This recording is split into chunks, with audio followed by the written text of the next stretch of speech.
వచ్చి 10 నెలలు దాటింది. 10 నెలలలో 1,50,000 కోట్ల రూపాయల అప్పులు మాత్రం మిగిలిన. ఈ 10 నెలల్లో ఏం చేశారయ్యా అంటే ఎక్కడేసిన గొంగలి అక్కడే ఉంది. చదువులు అటకెక్కాయి, రైతులు ఇస్తాన్న భరోసా అటకెక్కింది, అమ్మఒడి దాన్ని తల్లికి వందనం, నీకు 15 నీకు 15 నీకు 15 అన్నది కూడా అటకెక్కింది.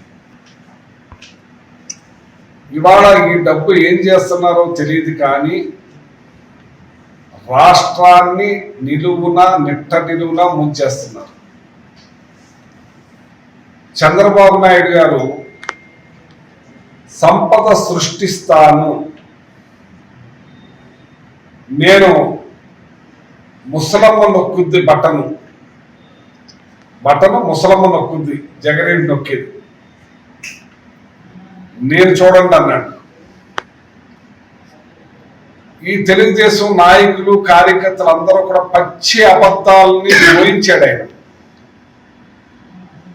నీ అన్ని మా బాబు చేస్తాడు, వచ్చిన తర్వాత జగన్ చేసి అన్ని కూడా అబద్ధాలు.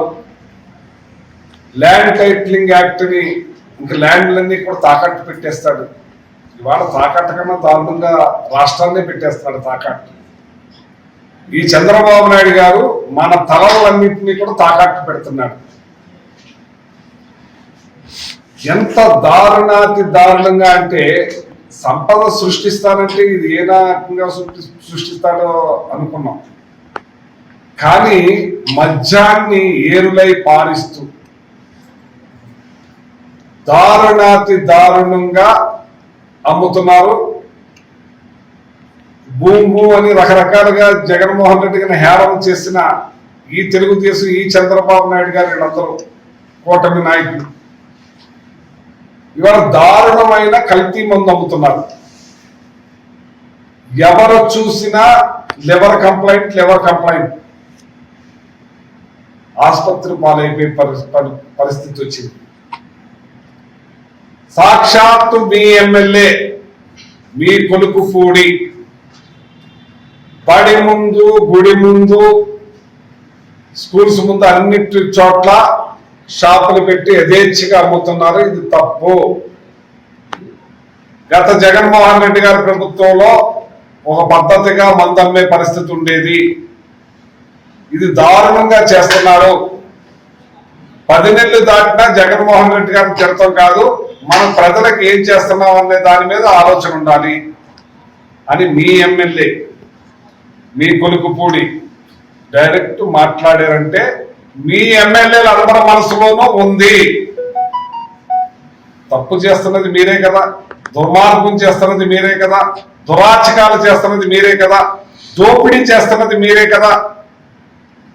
చాలా మంది ఎమ్మెల్యేలు అప్పుడే భయభ్రాంతులకు గురవుతున్నారు. నెక్స్ట్ వచ్చేది వైఎస్ఆర్ పార్టీ ప్రభుత్వం. మా మీద కక్షలు తీసుకోవద్దు, మా మీద కక్షలకు రాకండి, మేము మాత్రం మీకు పద్ధతిగా ఉన్నామని కొంతమంది అప్పుడే బేరసారాల రాయలసీమలో మొదలెట్టడం జరిగింది. మీరు చేసే దుర్మార్గాలను బట్టి ఇవాళ పరిస్థితి, రాష్ట్ర పరిస్థితి అరణ్య రోదన. మీరు రాగానే సంక్రాంతికి రోడ్ల మీద జమ్మని వచ్చేసి జమ్మనిపోయేలాగా వేస్తామని చెప్పారు. ఎక్కడ ముళ్ళు పొరలు లాంటి ప్యాచ్ వర్క్లు చేస్తే మొత్తం లెగిసిపోయినాయి. రోడ్లు అన్నారు, మేము తెచ్చిన రోడ్లే మీరు ప్రస్తుతం కూడా కావలేదు. ఏదైతే మా టైంలో రోడ్లు శాంక్షన్ అయినాయో ఆ రోడ్లే ఉన్నాయి. ఇక ఈ మధ్యాహ్నానికి వచ్చేటప్పటికి దారుణంగా షాపు పక్కనే రూము, సరే 10:30 కట్టేస్తున్నారు అన్నారు. 10:30 కట్టిన కాడి నుంచి కూడా అదే షాప్ పక్కనే ఈ రూమ్ లోనే మందు అమ్ముతా ఉన్నారు. మొన్ననే చూసాం, డైరెక్ట్ షాప్ లోకి వచ్చి ఒక రాడ్ అడ్డుకుని గొడవ పడి ఏ రకంగా బుర్ర పగలు కొట్టేశారు. ఇటువంటి ఎప్పుడన్నా జరిగినాయా? ఇంత దారుణమా? ఈ ఈ బెల్ట్ షాపులు చంద్రబాబు నాయుడు గారు వ్యతిరేకమని అన్నారు. దీన్ని ఎందుకు నడిపిస్తున్నారని చెప్పి నేను అడుగుతున్నాను. ఇక్కడ ఎమ్మెల్యేని డైరెక్ట్ గా నేను అడుగుతున్నాను. నేను ఎంతమంది ప్రాణాలు తీస్తారు మీరు? ఎంతమంది బుర్రలు పగల కొట్టిస్తారు మీరు? మీరు పావలావాటం ఉంది మీకు. మళ్ళీ పైగా కమిషన్ కూడా అడుగుతున్నారు. పర్వాలేదు, మీ ఇష్టం. కానీ ఇంత దౌర్జన్యం, ఇంత దారుణమా? మీ ప్రజలు ఓటేసింది దేనికోసం? మీరు బ్రాందీని అన్ని కల్తీ మందులు తాగించి ప్రజల ప్రాణాలు పణంగా పెట్టి వాళ్ళకి హాస్పిటల్ పాలు చేయడానికి కానీ నేను అడుగుతున్నది. ఏల్పూర్ మీ గ్రామం, మీ సొంత గ్రామం, నువ్వు పలకరించడానికి కూడా వెళ్ళలేదు. ఒక చెట్టుమల్లి కుర్రాడు, అతన్ని దారుణంగా 3:30కి నీ బెల్ట్ షాప్ ఉండబట్టే కదా అతను చంపారు. అక్కడ చంపేసి పడేసేసి మళ్ళీ ఇంటికాడ పడేశారు. అది గొడవ జరిగింది. ఇంకా కేసు ఏం చేశారు ఇంకా తేలలేదు. అది అలాగే నడుస్తూ ఉంది. రాష్ట్రంలోనూ బెల్ట్ షాపులు నడుస్తున్నాయి. ఈ నియోజకవర్గంలో ఇంకా పెద్ద ఎత్తున నడుస్తూ ఉన్నాయి. ఈ బెల్ట్ షాపుల మీద మహిళలు చాలా మంది నాకు ఫోన్ చేస్తున్నారు. ప్రతి గ్రామం నుంచి ఆడపడుసులు ఫోన్ చేస్తున్నారు. మీ జగన్మోహన్ రెడ్డి గారి టైంలో 9:30కి షాప్ బంద్ అయితే డైరెక్ట్ ఇంటికి వచ్చి మా ఆయన పడుకునేవారు. ఇవాళ లెగ్స్ మళ్ళీ అర్ధరాత్రి కూడా మందు తాగే పరిస్థితి అవైలబుల్ మన ఇంటి ముందే దొరుకుతున్నాయి. లేకపోతే ఫోన్ చేస్తే ఇంటికే వస్తున్నాయి. ఇట్లాంటి పరిస్థితుల్లో మా వాళ్ళ ఆరోగ్యాలు పాడవుతున్నాయి కాబట్టి మేము ఉద్యమిస్తామంటున్నారు.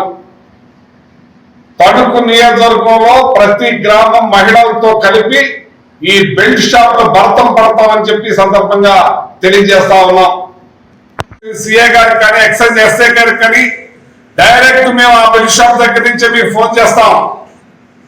వాళ్ళని వెంటనే అరెస్ట్ చేసి ఆ స్విచ్ చేసే కార్యక్రమం చేయాలి.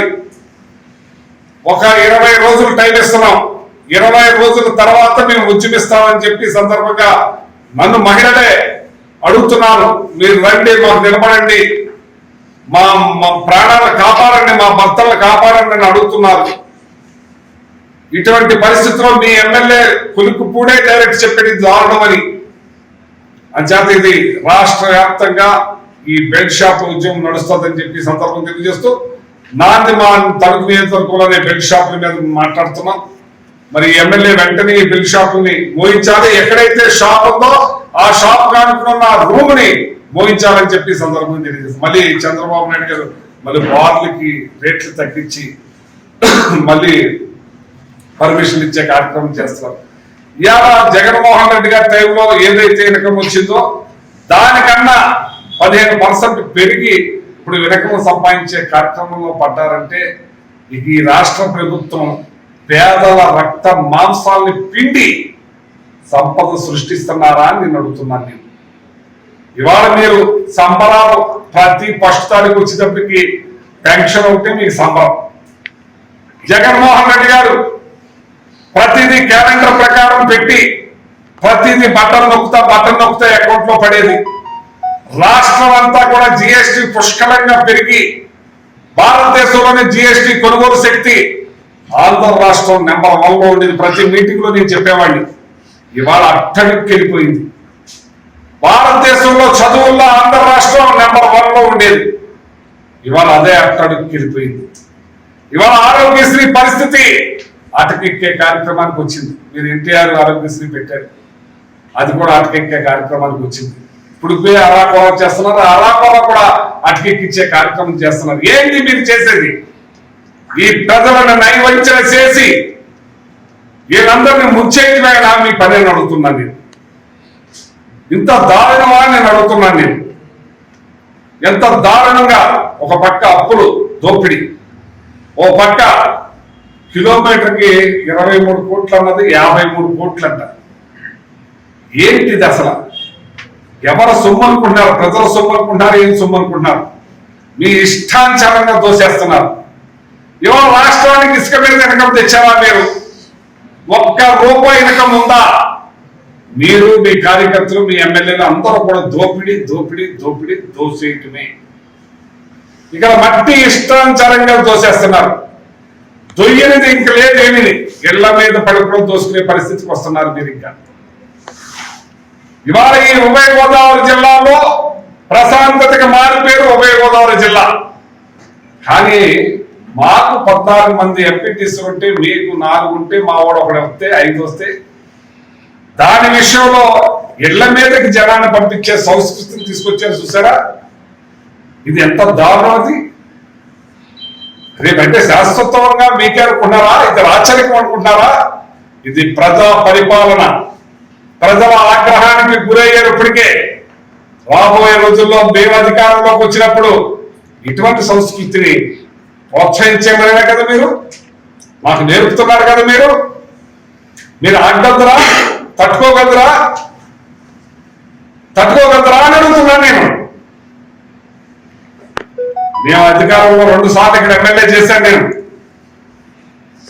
ఎలక్షన్ అప్పుడు రాజకీయం, ఎలక్షన్ తర్వాత ఒక అన్నతమ్ముల భావంగా పోయేది.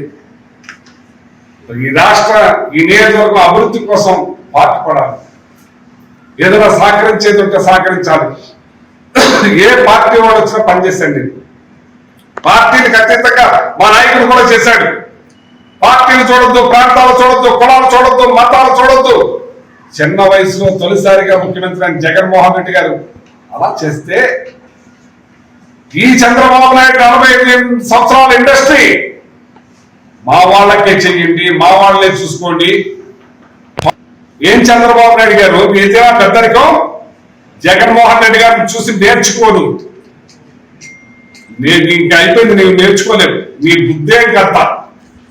అలాగే నువ్వు చేలో మేస్తే నీ ఎమ్మెల్యేలు గట్టు మీద మీరు వాళ్ళు కూడా చేలోనే మేస్తున్నారు. రాబోయే రోజులు కూడా ఉన్నాయి. ఈ సంస్కృతిని ఏదైతే నేర్పారో అది రిపీట్లు అవుతాయి. చూద్దాం. ఇది పరిస్థితి. ఈ రాష్ట్ర పరిస్థితి దారుణాతి దారుణంగా, ఘోరంగా, మొత్తం ఒక అరణ్య రోదన కింద ప్రజల్ని బాధ పెట్టే కార్యక్రమం చేస్తున్నారు మీరు. పిల్లలను బాధ పెట్టే కార్యక్రమం చేస్తున్నారు. రైతుల్ని బాధ పెట్టే కార్యక్రమం చేస్తున్నారు. ఇష్టానుసారంగా దోపిడీ చేస్తున్నారు మీరు. ఇవాళ బాబు జగన్ ఎక్కడున్నారో, ఆయన పుట్టినరోజు ఇవాళ. ఆయన ఆత్మ కూడా ఘోషిస్తుంది ఇక్కడ చూసి, ఇక్కడ పరిస్థితులు చూసి, ఇక్కడ అరాచకాలు చూసి, ఇక్కడ దుర్మార్గాలు చూసి. ఇప్పటికైనా మానకపోతే ఓ పక్కన గోగులు కోస్తారు, ఓ పక్కన పేకాట్లాడిస్తారు. పెళ్ళాల పుస్తులు కూడా తాకట్టు పెట్టి ఆడిచ్చే పేకాట్లు 1,20,000 రోజుకంట. అమాచ్యుడి కాదు, అమాచ్యుడి వాడు. ఇంకా క్రికెట్ బుక్కేలు, గంజాయి. ఎక్కడి నుంచి మీరు 10 నెలలైంది, మీరు కట్ట వేయలేరా? అన్ని అబోధ కల్పనలు బురద చింపారు. ఇక్కడ మేము ఏమి నడవనివ్వలేదు. ఉక్కు పాదంతో తొక్కాము. ఇక్కడ ప్రజలను స్వేచ్ఛ కల్పించాము. ప్రజలు స్వేచ్ఛగా బతికేటట్టు చూసాం. పిల్లలు బాగా చదువుకునేటట్టు చూసాం. రైతులకి పెద్దపేట వేసాం. ఇవాళ మొత్తం అన్నింటినీ కుప్ప కూల్చాడు మీరు. కుప్ప కూల్చి ఆధారపడే పరిస్థితిని తీసుకొచ్చాడు మీరు అని చెప్పి సందర్భంగా తెలియజేస్తున్నాం.